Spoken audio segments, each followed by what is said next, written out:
नमस्कार दोस्तों, शिव पुराण में आपका बहुत बहुत स्वागत है।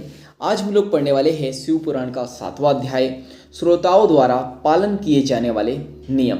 यानी जो सुनने वाले हैं, शिव पुराण को सुनने वाले हैं, उनके द्वारा क्या क्या नियम को पालन करना चाहिए उसके बारे में पढ़ने वाले हैं। तो चलिए शुरू करते हैं। सूत जी बोले, सौनक, शिव पुराण सुनने का व्रत लेने वाले पुरुषों के लिए जो नियम है उन्हें भक्ति पूर्वक सुनो।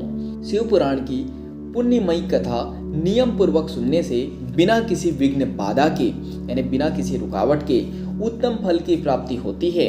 दीक्षा रहित मनुष्य को कथा सुनने का अधिकार नहीं है, अतः पहले वक्ता से दीक्षा ग्रहण करनी चाहिए। यानी जो सुनाने वाला है उससे दीक्षा ग्रहण करनी चाहिए। नियम पूर्वक कथा सुनने वाले मनुष्य को ब्रह्मचर्य का अच्छी तरह से पालन करना चाहिए। उसे भूमि पर सोना चाहिए, पत्तल में खाना चाहिए तथा कथा समाप्त होने पर ही अन्न ग्रहण करना चाहिए। समर्थ मनुष्य को शुद्ध भाव से शिव पुराण की कथा की समाप्ति तक उपवास रखना चाहिए और एक ही बार भोजन करना चाहिए। गरिष्ठ अन्न, दाल, जला अन्न, सेम, मसूर तथा बासी अन्न नहीं खाना चाहिए। यानी कि जो बासा खाना है वो नहीं खाना चाहिए।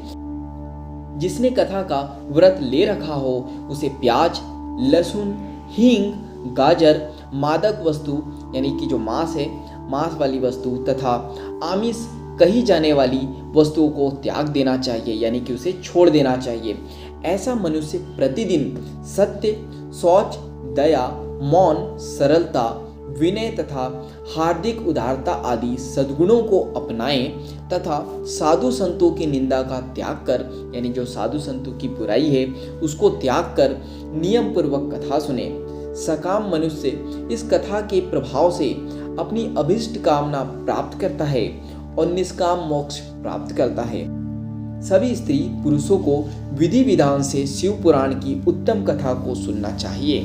मेहर से शिव पुराण की समाप्ति पर यानी शिव पुराण जब समाप्त होता है, शिव पुराण की समाप्ति पर श्रोताओं को यानी सुनने वालों को भक्ति पूर्वक भगवान शिव की पूजा की तरह पुराण पुस्तक की पूजा भी करनी चाहिए तथा इसके पश्चात यानी इसके बाद विविध पूर्वक वक्ता का भी यानी सुनाने वालों का भी पूजन करना चाहिए।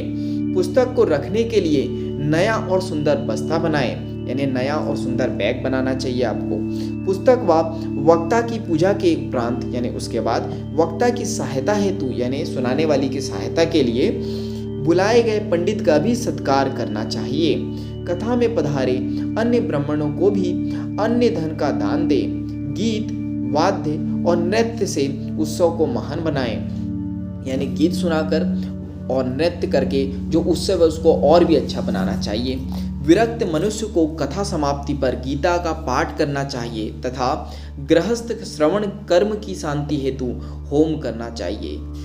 होम रुद्र संहिता के श्लोकों द्वारा अथवा गायत्री मंत्र के द्वारा करें। यदि हवन करने में असमर्थ हो तो भक्ति पूर्वक शिव सशस्त्र नाम का पाठ करें। कथा श्रवण संबंधी व्रत की पूर्णता के लिए शहद से बनी खीर का भोजन 11 ब्राह्मणों को कराकर उन्हें दक्षिणा दे। समृद्ध मनुष्य 3 तोले सोने का एक सुंदर सिंहासन बनाए। यानी जो समृद्ध मनुष्य है, जो विकसित मनुष्य है, उसे 3 तोले सोने का एक सुंदर सा सिंहासन बनाना चाहिए और उसके ऊपर लिखी अथवा लिखाई हुई शिव पुराण की लिखी पोथी विविध पूर्वक स्थापित करे यानी उस पर रखे तथा पूजा करके दक्षिणा चढ़ाए। फिर आचार्य का वस्त्र, आभूषण एवं गंध से पूजा करके दक्षिणा सहित वह पुस्तक उन्हें भेंट कर दे। सौनक, इस पुराण के दान के प्रभाव से भगवान शिव का अनुग्रह पाकर मनुष्य भव बंधन से मुक्त हो जाता है। यानी जितने भी बंधन रहते हैं मनुष्य के उससे वह मुक्त हो जाता है। शिव पुराण को विविध पूर्वक संपन्न करने पर यह संपूर्ण फल देता है तथा भोग और मोक्ष प्रदान करता है। मुने, शिव पुराण का सारा महात्म्य जो संपूर्ण फल देने वाला है मैंने तुम्हें सुना दिया है। अब आप और क्या सुनना चाहते हो? श्रीमान, शिव पुराण सभी पुराणों के माथे का तिलक है। जो मनुष्य सदा भगवान शिव का ध्यान करते हैं, जिनकी वाणी शिव के गुणों की स्तुति करती है यानी जिनकी वाणी भगवान शिव के गुणों की प्रार्थना करती है, स्तुति करती है और जिनके दोनों कान उनकी कथा सुनते हैं उनका जीवन सफल हो जाता है। वे संसार सागर के पार हो जाते हैं।